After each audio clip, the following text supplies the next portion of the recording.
अब हम गुप्त साम्राज्य के बारे में जानेंगे। गुप्त साम्राज्य एक प्राचीन भारतीय साम्राज्य था। जो गुप्त साम्राज्य है वो एक प्राचीन भारतीय साम्राज्य था। साम्राज्य के शासन वंश की स्थापना राजा श्री गुप्त ने की थी। जो गुप्त साम्राज्य है उसकी शासन वंश की स्थापना राजश्री गुप्त ने की थी। राजवंश के सबसे उल्लेखनीय शासक चंद्रगुप्त प्रथम, समुद्रगुप्त और चंद्रगुप्त द्वितीय थे।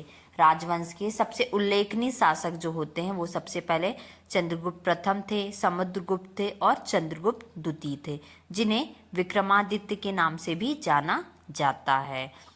गुप्त काल को स्वर्ण युग, क्लासिकल युग एवं पेरिक्लीन युग कहा जाता है। जो गुप्त काल है उसको स्वर्ण युग भी कहा जाता है, क्लासिकल युग भी कहा जाता है और पेरिक्लीन युग भी कहा जाता है।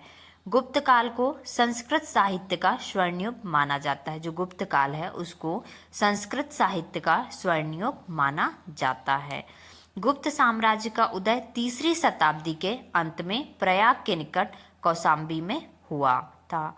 गुप्त साम्राज्य का जो उदय है वो तीसरी शताब्दी के अंत में प्रयाग के निकट कौशाम्बी में हुआ था।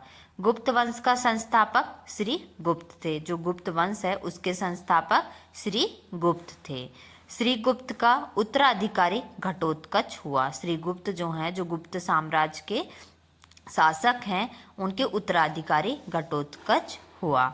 गुप्त वंश का प्रथम महान सम्राट चंद्रगुप्त प्रथम था। यह 320 ईसा में गद्दी पर बैठा। इसने लिच्छवी राजकुमारी कुमार देवी से विवाह किया। जो गुप्त वंश का प्रथम महान सम्राट कौन था? चंद्रगुप्त प्रथम था।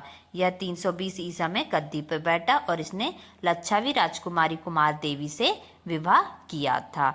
इसने महाराजा अधिकारी की उपाधि धारण की। ओके। गुप्त संवत 319 से 320 ईसा की शुरुआत चंद्रगुप्त प्रथम ने की थी। जो गुप्त संवत है उसकी शुरुआत भी चंद्रगुप्त प्रथम ने की थी। चंद्रगुप्त प्रथम का उत्तराधिकारी समुद्रगुप्त हुआ। चंद्रगुप्त प्रथम जो था उसका उत्तराधिकारी समुद्रगुप्त हुआ, जो 335 ईसा में राजगद्दी पर बैठा। इसने आर्यव्रत के 9 शासकों और दक्षिणाव्रत के 12 शासकों को पराजित किया। इसने जो आर्यव्रत के 9 शासक थे और दक्षिणाव्रत के 12 शासक थे उनको क्या किया था? पराजित किया था, हराया था। इन्हीं विजयों के कारण इसे भारत का नेपोलियन कहा जाता है। समुद्रगुप्त को भारत का नेपोलियन भी कहा जाता है। ओके, क्योंकि इसने 9 शासकों को और 12 शासकों को पराजित किया था, इसलिए इसे भारत का नेपोलियन कहा जाता है। समुद्रगुप्त विष्णु का उपासक था। जो समुद्रगुप्त है वो विष्णु का उपासक था। चंद्रगुप्त ने अश्वमेव कर्ता की उपाधि धारण की थी। जो समुद्रगुप्त है उसने अश्वमेव कर्ता की उपाधि धारण की थी। समुद्रगुप्त संगीत प्रेमी था। जो समुद्रगुप्त है वो संगीत प्रेमी था।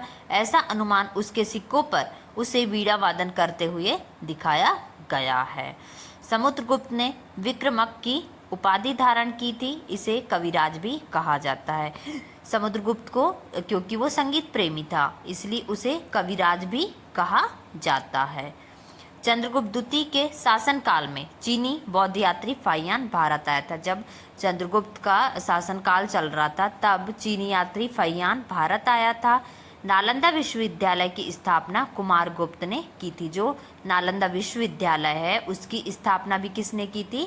कुमारगुप्त ने की थी। ओके।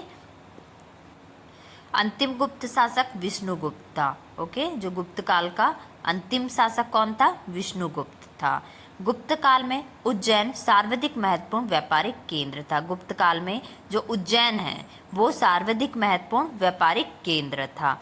गुप्त राजाओं ने सर्वाधिक स्वर्ण मुद्राएं जारी की। जब गुप्त काल चल रहा था, गुप्त शासन चल रहा था, तब जो गुप्त राजाएं हैं उनने सर्वाधिक स्वर्ण मुद्राएं जारी की। अजंता की गुफाएं बौद्ध धर्म की महायान शाखा से संबंधित है। जो अजंता की गुफाएं हैं जो महाराष्ट्र में हैं वो बौद्ध धर्म की महायान शाखा से संबंधित है। गुप्त काल में निर्मित अन्य गुफा बाघ की गुफा है। गुप्त काल से में निर्मित जो अन्य गुफा है वो है बाघ की गुफा है, जो ग्वालियर के समीप बाघ नामक स्थान पर विंध्य पर्वत को काटकर बनाई गई है। वो कहाँ पे बनाई गई है? ग्वालियर के समीप बाघ नामक स्थान पर विंध्य पर्वत को काटकर बनाई गई। जो विंध्य पर्वत है उसको काटकर बाघ नामक गुफा बनाई गई थी। चंद्रगुप्त द्वितीय के शासनकाल में संस्कृत भाषा का सबसे प्रसिद्ध कवि कालिदास थे। जो चंद्रगुप्त द्वितीय के शासनकाल में जो संस्कृत भाषा के सबसे प्रसिद्ध कवि हैं वो कालिदास थे। आर्यभट्ट ने आर्यभट्टी एवं सूर्य सिद्धांत नामक ग्रंथ लिखे। जो आर्यभट्ट हैं उनने आर्यभट्टी एवं सूर्य सिद्धांत नामक ग्रंथ लिखे। इसी ने सर्वप्रथम बताया कि पृथ्वी सूर्य की ओर घूमती है। जो आर्यभट्ट हैं उन्होंने क्या किया? आर्यभट्टी ग्रंथ लिखा और सूर्य सिद्धांत नामक ग्रंथ लिखा, और इन्होंने ही सबसे पहले बताया कि पृथ्वी सूर्य के चारों ओर घूमती है। ओके।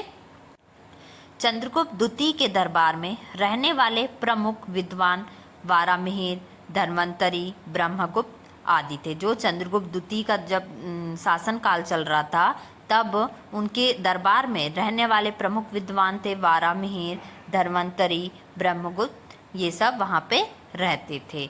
गुप्त काल की राजकीय भाषा प्राकृत थी। जब गुप्त काल चल रहा था तो वहाँ की राजकीय भाषा क्या थी? प्राकृत थी। ये थी गुप्त काल के बारे में जानकारी।